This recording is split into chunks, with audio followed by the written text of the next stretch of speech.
So hello everyone and welcome to this brief YouTube video. I hope wherever you are in the world that you are safe and well and trying to somehow get through this strange situation that we're all living in.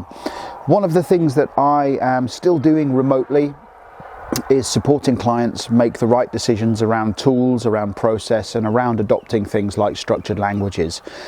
We announced a few weeks ago that we were putting together an online on-demand seminar, the S1000D Practitioners Seminar on Demand.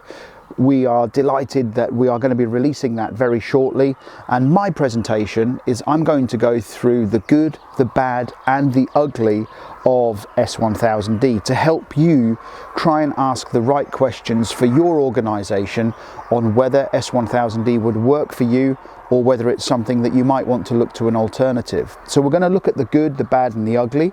We're going to look at some of where the ROI might lay within adopting something like S1000D.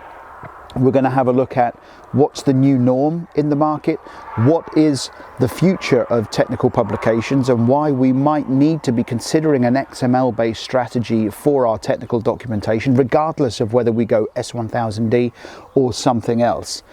So to gain access to this presentation, my presentation is just over an hour long. It's completely free. All you have to do is create an account on our website. To do that, follow the link below or head over to s1000dworld.com and have a look at the online practitioners seminar page.